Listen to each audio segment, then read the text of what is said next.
Today we're diving into Breaking Bad to talk about every main or important character's worst deeds, starting with Jesse. Now, Jesse did a lot of questionable things throughout the series, but there's one that really takes the cake in terms of ethical failures. Remember when Jesse tried to sell meth to people in his Narcotics Anonymous group? Yeah, that was pretty messed up. Here's a group of people actively trying to overcome their addictions and better their lives, and Jesse sees them as nothing more than potential customers. It's a stark reminder of how far he'd fallen and how disconnected he'd become from the consequences of his actions. What makes this particularly awful is the vulnerability of the people Jesse was targeting. These weren't just random strangers on the street. These were individuals who had opened up about their struggles and were actively seeking help. By trying to exploit that, Jesse wasn't just potentially derailing their recovery. He was betraying the trust and safety of the entire group. It's worth noting that this moment also serves as a turning point for Jesse. The guilt he feels afterward shows that he hasn't completely lost his moral compass. It's one of those scenes that really highlights the internal conflict Jesse grapples with throughout the series. The pull between his better nature and the destructive path he's on shows how the drug trade can warp someone's perspective, turning even a support group into nothing more than a business opportunity. So what do you think? Was this Jesse's worst moment? Or can you think of something even more ethically dubious he did? Drop your thoughts in the comments. Next, Skylar White's rendition of "Happy Birthday, Mr. President." Buckle up, folks, because we're about to relive the most secondhand embarrassment you've ever felt through a TV screen. Picture this. It's Ted Benecke's birthday. The office is gathered around, anticipating a normal, run-of-the-mill celebration. But oh no, Skylar has other plans. She's about to turn this innocent gathering into a scene so awkward it makes Scott's Tots look like a feel-good movie. Skylar, in all her glory, decides to channel her inner Marilyn Monroe. But instead of oozing sex appeal, she's serving us pure, unfiltered cringe. She starts singing, and suddenly everyone in that room wishes they could melt into the floor. It's like watching your mom try to be cool at your high school party, but worse. So much worse. Let's talk about that dress for a second. It's clingy in all the wrong ways, like it's trying to escape the situation as much as everyone else in the room. And don't even get me started on the little shimmy she does. It's the dance equivalent of stepping on a Lego, painful to experience and impossible to forget. The best part? Ted's face throughout this whole ordeal. He's trying so hard to look appreciative, but you can see the internal screaming behind his eyes. It's the look of a man who's wondering if he can fire someone for being too enthusiastic about his birthday. Now, I know Skylar did some questionable things in Breaking Bad. She laundered money, she helped cover up crimes, she smoked while pregnant. But honestly, this birthday performance might just take the cake as her worst offense. At least with the other stuff, she didn't make an entire room of people wish for temporary deafness. Next, Gus. Alright, let's dive into the dark world of Gus Fring, and the moment he proved he was truly the coldest dude in Albuquerque. We're talking about the time he casually threatened to murder an innocent baby, like he was ordering a Los Pollos Hermanos combo meal. Gus, the man who usually keeps his cool better than his restaurant's walk-in freezers, is standing there in his perfectly pressed shirt, looking Walt dead in the eye. And what does he say? Oh, just a little something about killing Walt's infant daughter, Holly. You know, typical water cooler chat. Now, threatening adults in the drug game? That's just another Tuesday. But a baby? That's a whole new level of ice cold.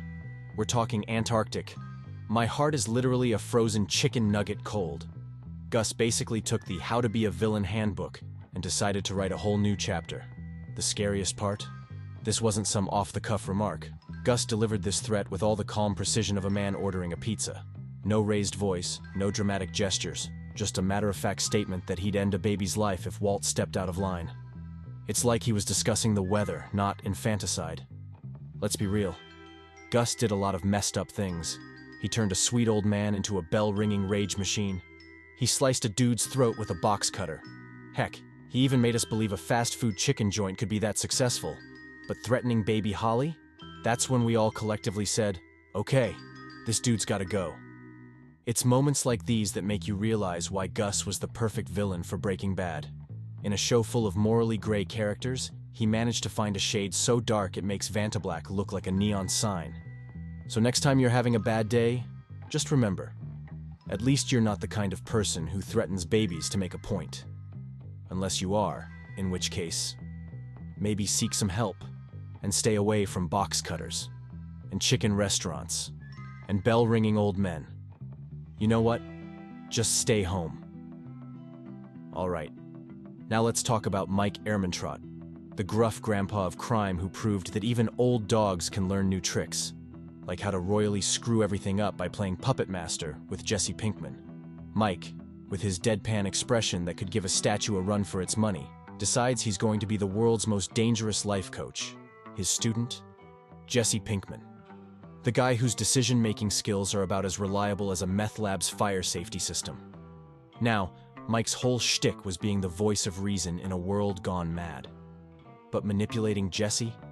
That was like giving a toddler a loaded gun and being surprised when things go boom. Mike saw Jesse as this malleable piece of clay he could mold into the perfect little criminal sidekick. Spoiler alert, it didn't exactly work out. Here's the kicker. Mike's manipulation of Jesse was like dropping a pebble into a pond, except the pond was filled with nitroglycerin. That tiny ripple turned into a tsunami that washed away everything in its path. Walt, Jesse, Gus, Mike himself. Nobody made it out unscathed. The irony here is thicker than Walter White's ego. Mike, the guy who prided himself on being 10 steps ahead, didn't see that he was actually moonwalking off a cliff. By trying to control Jesse, he set in motion a chain of events that was about as controllable as a meth head at a bubble wrap factory. Mike's manipulation led to Jesse feeling more conflicted, which led to more tension with Walt, which led to the whole Gus empire crumbling faster than you can say, "Yeah, bitch." And the cherry on top of this disaster sundae?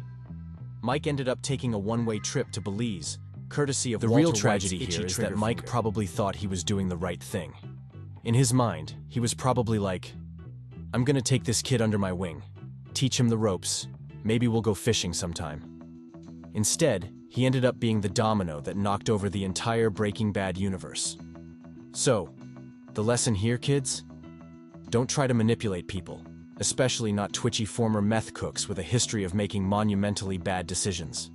It might seem like a good idea at the time, but before you know it, you'll be dissolving bodies in acid and wondering where it all went wrong. In the end, Mike's attempt to play chess with Jesse as his knight in shining armor backfired so spectacularly, it makes Walter White's "I am the one who knocks" speech look like a humble brag. It just goes to show, even the smartest criminals can outsmart themselves. And in the world of Breaking Bad, that's a mistake you only make once, usually right before you end up in a barrel of acid. Let's talk about Hank Schrader, the DEA agent with a heart of gold and fists of fury. Our boy Hank was generally on the right side of the law, but man, did he have a moment where he went full Hulk on Jesse Pinkman.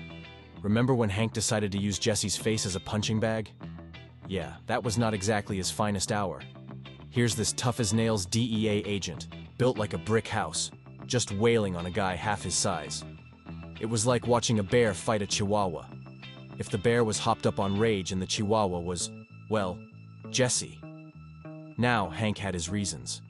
He thought Jesse was behind that fake call about Marie being in the hospital. But come on, big guy. There's angry. And then there's, I'm going to turn this kid into a human Picasso painting. Angry. Hank crossed that line faster than you can say, minerals. The aftermath? Jesse ended up in the hospital looking like he'd gone 10 rounds with a meat tenderizer. And Hank? He got a nice, shiny suspension from work and a whole lot of explaining to do. It's like he temporarily forgot he was supposed to be one of the good guys. This moment was a real turning point for Hank. It showed that even our heroes can have some serious flaws. It's one thing to rough up a perp a little, still not cool by the way, but Hank went full Grand Theft Auto on poor Jesse. The irony here is thicker than Walt's little black book of lies. Hank, the guy who's supposed to protect and serve, ended up serving up a knuckle sandwich instead. It's like he momentarily switched sides and became the very thing he swore to fight against. Next, Saul Goodman. Saul's worst move? Aiding Walt blindly, no questions asked. This guy took the concept of attorney-client privilege and turned it into accomplice criminal partnership. Saul wasn't just turning a blind eye. He was actively helping Walt build his meth empire while wearing the world's loudest suits. Here's a man who went from chasing ambulances to chasing drug money faster than you can say, "Better call Saul." He wasn't just Walt's lawyer, he was his consigliere, money launderer, and professional alibi maker, all rolled into one colorful, morally bankrupt package. The real kicker? Saul knew exactly what he was getting into. This wasn't a case of being duped by Walt's mild-mannered chemistry teacher act. Nope. Saul saw the danger in dollar signs and decided to dive in head first. He was like a kid in a very illegal candy store, coming up with increasingly outlandish schemes to keep Walt's operation running. Saul's blind aid to Walt wasn't just unethical. It was like pouring gasoline on an already raging dumpster fire. He enabled Walt's worst impulses, helped him cover up crimes, and even suggested sending people to Belize, aka murder, as a solution to problems. In the end, Saul's unwavering support of Walt's criminal activities didn't just compromise his legal career, it destroyed his entire life. He went from being a flamboyant lawyer with an office full of Constitution wallpaper to a paranoid Cinnabon manager named Gene. Talk about a fall from grace, albeit a very tacky, neon-signed grace. Now, let's shift gears to Marie Schrader. Marie's worst offense? Her compulsive stealing, particularly when she decided to go full Robin Hood and gift her ill-gotten gains to Skylar. It's like she took the phrase, "It's the thought that counts," and decided to add, "as long as the thought is larceny," to the end.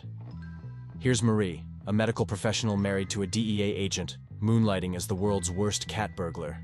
She wasn't stealing bread to feed her family, she was swiping tchotchkes and tiaras because... reasons? It's like she was playing her own version of Grand Theft Auto, but instead of cars, she was after suburban house decorations. The real cherry on top of this klepto sundae was when she decided to gift some of her stolen goods to Skylar. It's the kind of move that makes you wonder if Marie ever heard the phrase, "don't shit where you eat," or in this case, "don't gift stolen goods to your family members." This wasn't just a momentary lapse in judgment. Marie's stealing was a recurring issue, a compulsion that she struggled with throughout the series. It was her way of coping with stress, which is a bit like using a flamethrower to deal with a spider problem. Effective, but with way too much collateral damage. The irony of Marie's situation is thick enough to spread on toast. Here she is, married to a DEA agent, sister-in-law to a meth kingpin, and what's her crime of choice? Shoplifting. It's like being at an all-you-can-eat buffet of crime and deciding to stick with the salad bar. Todd. Todd's crowning moment of awfulness? Murdering Andrea in cold blood. This wasn't just crossing a line, it was taking a flying leap over it and then nuking the line from orbit. Here's the scene. Andrea, a completely innocent woman whose only crime was caring about Jesse, is just chilling at home. She has no idea she's about to become a pawn in Todd's sick game. Todd shows up, all polite smiles and aw shucks demeanor, then BAM! He puts a bullet in her head like he's returning a borrowed pen. The kicker. This whole thing was completely unnecessary. Todd and his Nazi pals were already swimming in Walt's money like deranged, racist Scrooge McDucks. They had Jesse locked up tighter than a drum, forcing him to cook meth. Killing Andrea wasn't about control or money. It was pure, unadulterated cruelty. What makes this even more chilling is Todd's complete lack of emotion about the whole thing. He murders Andrea with all the passion of someone taking out the trash. No anger, no satisfaction, just a job to be done. It's like watching a robot try to understand human emotions by destroying them. And let's not forget, this is the same Todd who kept a kid's tarantula as a souvenir after shooting said kid. The guy collects traumatic memories, like some people collect stamps. The real horror of Todd's action is the ripple effect. It's not just Andrea's life he ended. He emotionally destroyed Jesse, traumatized Brock, Andrea's son, and showcased just how far he and his crew were willing to go. It was a power move that didn't need to be made, like bringing a flamethrower to a thumb war. Final Walt. So Walt poisoning Brock was seriously messed up, right? Like that was a whole new level of dark for the show. Think about it. He actually poisoned a little kid just to mess with Jesse's head. That's cold, man. Walt was supposed to care about Jesse, but he put him through hell and almost killed an innocent kid just to get what he wanted. Talk about toxic, right? It really showed how far Walt had fallen. He wasn't just cooking meth anymore, he was straight up evil. The way he planned it all out was super creepy too. Like he made sure Brock wouldn't die but still get sick enough to freak Jesse out. That's some calculated stuff.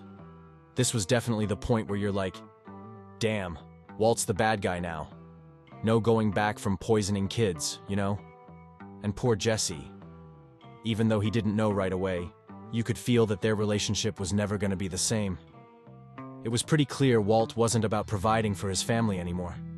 Dude was on a power trip, willing to hurt anyone to stay on top. Pretty wild how a high school teacher turned into that, huh? And we are done. What do you think of this video? Comment down because I want to see your enthusiasm for Breaking Bad. Also, do not forget to subscribe if you already are not. I'll see you in the next video. Till then, take care and have a nice day.